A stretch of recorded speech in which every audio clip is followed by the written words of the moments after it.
Biology students. I hope you're having a great weekend. Um, this video is going to be about soil, the science of soils agronomy, and if you're a soil scientist, you're an agronomist.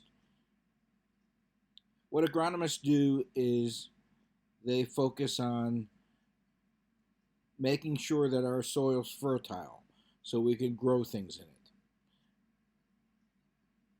And that's not an easy task to do. I don't know if you've heard about the Dust Bowl. Have you heard about something called the Dust Bowl? Well, the Dust Bowl occurred back in the 1920s, and it led to farmers losing their soil. And these huge dust storms blew away the soil. Why did that happen? Well, it was a human tragedy, first of all. The farmers went bankrupt. Um, if you've ever seen the old movie with Henry Fonda called Grapes of Wrath, that really shows you what happened to the Dust Bowl. The farmers watched their soil get blown away by the wind. People went bankrupt, and in the movie, it shows Henry Fonda moving his family, his wife and kids, to California to pick grapes. That's why we call it the Grapes of Wrath. A lot of people left Oklahoma, Nebraska, Kansas as the soil got blown away. The destruction of soil is called soil erosion or soil degradation. A lot of third world countries still have problems with soil erosion, and this leads to starvation. This leads to people living on the very brink. What happened was we learned our lesson after the Dust Bowl. In the 1930s, President Franklin Delano Roosevelt passed a law. I don't know why I opened messages. Sorry. Passed a law setting up the Soil Conservation Service. The Soil Conservation Service was set up in the late 1930s by President Roosevelt under the U.S. Department of Agriculture, the USDA. And the mission was never again another Dust Bowl. This was the Soil Conservation Service is now called the Natural Resource Conservation Service, so we changed the name. But it continued on through the Truman years and the Eisenhower years, Kennedy, Nixon, all the way to now. And what the motto of the Natural Resource Conservation Service, also called used to be called the Soil Conservation Service, is never again another Dust Bowl. Why did we lose the soil? We almost lost all of the farmland in the central part of the United States. And the reason was we did not practice modern agronomy. We had too many farms on too little land. We cut down the trees. We overplowed the ground. And we didn't have proper irrigation. And it's important to note that the only way you can protect soils is by using a multifaceted approach.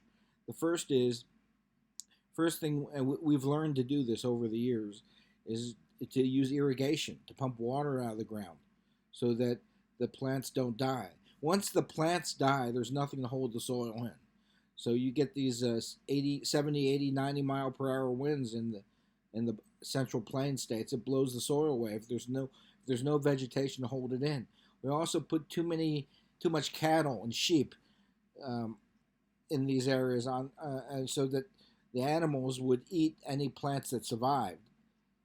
And so there was nothing to hold the soil in. We cut down too many trees too. Now we know that we need to plant trees in between farms because the trees help hold the soil in. We use proper irrigation. We don't overplow the ground because if you overplow the ground, you loosen up the soil and it's easier to blow away. So we try and find crops where we don't have to plow as deep into the ground. Another thing that we've learned over the years is to do crop rotations, so that once you plant one crop and let it grow, whatever it is, wheat or corn, once you harvest that crop, you plant another crop. It could be rye or barley or something else, so that the ground is not left exposed to the elements for a long period of time. As soon as you harvest one crop, you plant another crop. And by using this combination of techniques, by not overplowing the ground, using proper irrigation, planting trees, using crop rotations, we have reduced soil erosion so that 3% of our country, the farmers in this country, can feed the other 97%. We basically learned our lesson after the Dust Bowl, but let's watch this short 4-minute 53-second video showing how our farming techniques changed after the Dust Bowl. In the first 5 years of the 1940s, land devoted to wheat expanded by nearly 3 million acres. The speculators and suitcase farmers returned. Parcels that had sold for $5 an acre during the Dust Bowl now commanded prices of $50, $60, sometimes $100 an acre. Even some of the most marginal lands were put back into production. The same process, Howard Finnell warned, is starting again in the very same place. I always said I was the only one who could remember those dreadful days, Caroline confided to a friend, adding, people have simply assumed it couldn't happen again. Then, in the early 1950s, when the wet cycle ended and a 2-year drought replaced it, the dust storms picked up once more. But the damage to the land was mitigated by those farmers who had continued using Howard Finnell's conservation practices. And because nearly 4 million acres had been purchased by the government during the Dust Bowl and permanently restored as national grasslands, the soil didn't blow as much. At least a few lessons had been learned. We want it now. And if it makes money now, it's a good idea. But it isn't necessarily it's a good idea. If the things we're doing are going to mess up the future, it wasn't a good idea. Don't deal on the moment. Take the long-term look at things. I mean, the most basic lesson was be humble. Respect the land itself. Listen to what it's trying to tell you. If the wind blows 60, 70 miles an hour for 50% of the year, there's a reason why only one thing is growing there, and it's native grass. Don't try to put things in place there that don't belong there. Listen to the land itself. But now, instead of looking to the skies for rain, many farmers began looking beneath the soil, where they believed a more reliable and irresistible supply of water could be found. The vast Ogallala Aquifer, an underground reservoir stretching from Nebraska to North Texas, filled with water that had seeped down for centuries after the last ice age. With new technology, farmers could pump the ancient water up, irrigate their land, and grow other crops, like feed corn for cattle and pigs, which require even more moisture than wheat. The only thing that's holding that ground together is that irrigation water that comes out of the Ogallala. The Ogallala is about 100 feet deep on the average. We've used over 50 feet of it now. We've got about 20 years of water left under these 8 states, or these portions of these 8 states, and it's disappearing. It's going to be gone in 20 years. If you lose the water, you're going to lose the land. And that's it in a nutshell. My folks put in one of the first irrigation wells, and we thought it was a great idea. As I look back at it now, it was the beginning of a bad idea. Having irrigation water permitted us to do some things that weren't good for the long term.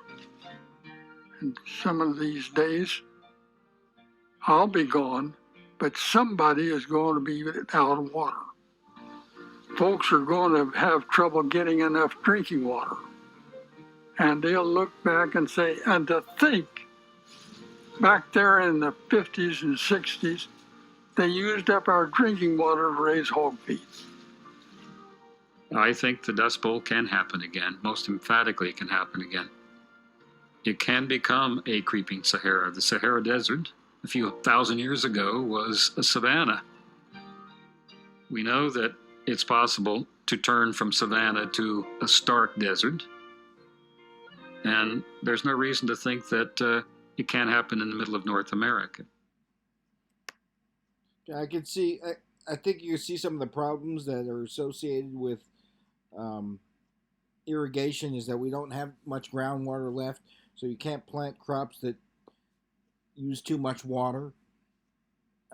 We like I said before, we need to plant trees. We need to keep some of the land grassland so the soil doesn't blow away. We need to use crop rotations and preserve our soils for the next generation. If we don't, we'll have another Dust Bowl. And part of our country will be desert, besides Arizona and New Mexico. The desert will expand. So what we need to do is use modern scientific farming methods to make sure that the soils can't be blown away and that the crops we plant don't use up too much water. We need trees, and we cannot overgraze the land. We can't raise cattle.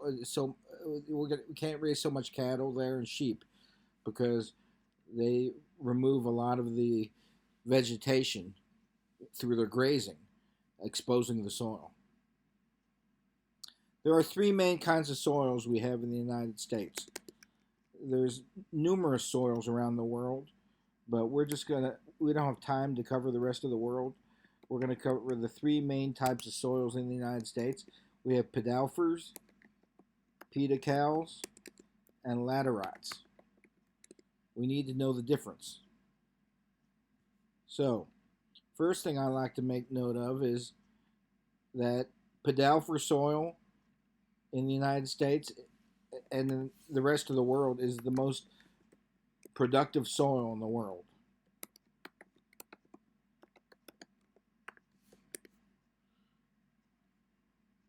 We have pedalfer soil here in Tennessee. We have some of the best soils in the world. Pedalfer soils are found in the eastern United States, Central Europe, Central Asia, and they are the best. They are the bread basket of the world. Here you can see that pedalfer soils are found east of this red line. Pedicals are found out west. Pedical soils are not as good for growing crops, and pedical soils are easier to blow away in the wind. They're not as productive. Let's first take a look at pedalfer soils,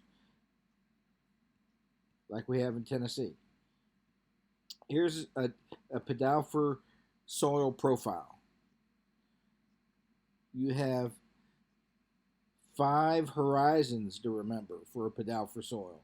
O, A, E, deeper down E, B, and C is on the bottom. If you have a healthy pedalfer soil, you have all 5 soil horizons. And this is important to remember because a lot of you all are young and you haven't bought your first house. But real estate investors always look at the property and the soil when they're buying a house or a townhouse or a condominium. You want to know, do you have a healthy soil profile? Because that increases the value of real estate. We'll talk later on about how you can use your knowledge of geology to make money in real estate transactions. But I have a friend who buys and sells real estate. He's bought 50 properties in Anderson County. And he always looks at the soil because he knows that the soil, the better the soil is for growing things, like a nice lawn, or basically you want a nice lawn and you want to have plants and shrubs and trees to hold the soil in so it doesn't wash away. Otherwise, you're going to have problems with the foundation of the house. Plus, if you like to garden, you need a nice soil horizon. You need all 5 of these horizons. If you're missing some of the soil horizons, you're not going to be able to grow things, including a healthy lawn. So let's take a look at that, and we'll talk more about real estate values. There's 5 horizons. Top layer is the O horizon. The O horizon is almost 100% humus. We talked about humus in the past video. Decayed organic matter, dead animals and plants that are decomposing. Gardeners call it compost. Beneath the O horizon is the A horizon, which has more than 50% humus. Now, the O horizon is that dark layer at the very top. Sometimes it's only an inch or 2 thick. It's made up of dead leaves that have died from season to season and parts of insects. And it's on the very top of the soil. The A horizon, it's a dark chocolate color because it's mostly humus, but it contains a lot of regolith as well. Less than 50% though. The O horizon and the A horizon in the pedalfer soil we call the topsoil. The more topsoil you have, the easier it is to have a nice lawn and to garden, if you like gardening, or plant flowers. So when you buy a property, make sure what a lot of real estate investors do, I'll give you a little trick, is carry a little shovel with you and trenching tool and dig a hole and see how deep that topsoil is. That way you'll know if you have any problems growing a lawn or gardening. If you don't have topsoil, then you have that red Tennessee clay on top. That's that real estate's not worth as much, because then you're going to have to buy soil, and then you're going to have to aerate it, fertilize it, plant seeds, and then grow a lawn. Or you have to buy at Lowe's or Home Depot all of the topsoil with the grass already planted in it, like a carpet. And you just have a contractor come in and put down layer by layer by layer. That's going to cost you a lot of money. You don't want to be dealing with that. You want to make sure you have thick topsoil, which is an O and an A combined. Below the topsoil, you got your third horizon, and it's called the E horizon. The E horizon is called the zone of leaching. Why do we call it the zone of leaching? Well, the reason why we call it the zone of leaching is because when it rains, rain is slightly acidic. It has a little bit of carbonic acid in it. And then it enters into the topsoil, and that produces more acids. So these acids leach all of the aluminum, iron, and clay.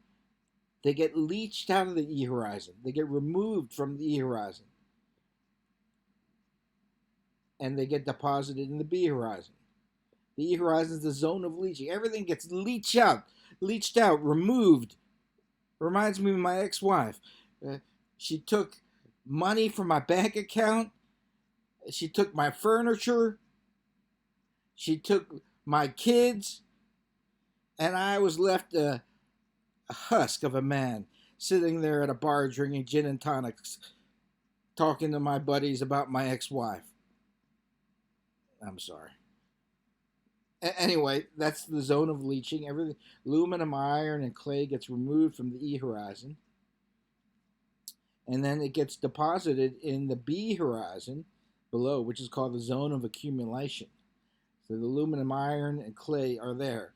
Everything is that came out of the E horizon goes to the B horizon,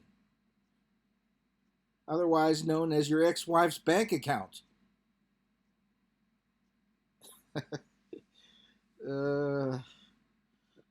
But then I did get a good lawyer, so anyway. But okay, so beneath the zone of accumulation, the B horizon, is the C horizon, which is mostly regolith, weathered rock. That means gravel, sand, silt, and clay. And beneath that, you have solid rock. If you have a healthy soil profile, O, A, E, B, and C, when you're looking at real estate in the eastern U.S., that is going to help you build equity in your real estate investment. All the people who make a lot of money in real estate, like my sister's husband, they always have geologists on staff to take a look at the soil. It's real important in investing in real estate. So those are Pedalfer soils, a good Pedalfer soil. Now let's take a look at Kal soils. Kals. This shows you what a Kal soil looks like. Notice there's no O horizon. There's a thin A horizon, which is humus. It's a thin layer of humus, and then some leached out soil underneath it. The B horizon, you have calcium carbonate, otherwise known as calcite, the mineral calcite. These nodules are in the B horizon. Out west, we call it caliche nodules, Caliche, in the western United States. And these hard nodules of calcite inhibit or stop the growth of roots. The roots can't get through these chunks of rock. Beneath that, we have solid rock. You can tell that a Kal soil is not as productive. My good buddy Catfish, Johnny, he and his girlfriend, who was his ex-wife, and that's a different story. But he lives in Litchfield Park, which is a suburb of Phoenix, and I go there to visit him, and they have I don't know if you've ever been out west, but this is what my friend Johnny's backyard looks like. This is what the yards look like out west. They don't have grass. Instead, they have cactus and sagebrush. Why? Because they have Kal soil, which are not as good for growing things like grass or trees. In fact, if you wanted to have grass on your yard and you're in Arizona, you're going to have to pay a fortune. You're going to have to get the topsoil moved in, first of all. Then you're going to have to get, you're going to have to pay hundreds of dollars every month for water. And they have water rationing out west. So you're only allowed to water during certain times of the day and during certain days, and it's expensive. So there's a few people from back east who move out to Arizona and they want a yard, and they do that. But most people, they just have common sense, and they say it's not worth spending $500-600 a month for a yard. I'm just going to have desert landscaping, and this is what it looks like. So that's what we have. This is the second type of soil, Kal soils. Third type of soil we have in the United States is called Laterite soil.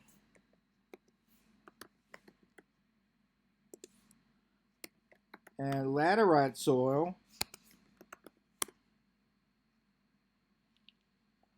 is found in tropical areas. And it looks like It's a very reddish looking soil like this. And there's lots of tropical plants growing on this thin layer on top. But you can see laterite soil is not as productive as Podouffer soil. Where do we find it in the United States? We find it in the Virgin Islands, Puerto Rico, Hawaii, southern Alabama, southern Mississippi. These soils live in more tropical, hot, wet places. And the problem with this soil is once you remove the trees, this soil can easily wash away. So soil erosion occurs very easily because the humus layer is so thin. So laterite soil is usually not as good for growing things. There's certain things you can grow in laterite soil well, like coffee, macadamia nuts, pineapple trees, but overall the soil is not as good as we have. In Tennessee, we have the best soil in the world, Podouffer soil. So those are, I think this covers soils, and the next video will be about sedimentary rocks, and it's going to help you learn about depositional environments. Our next lab is about depositional environments.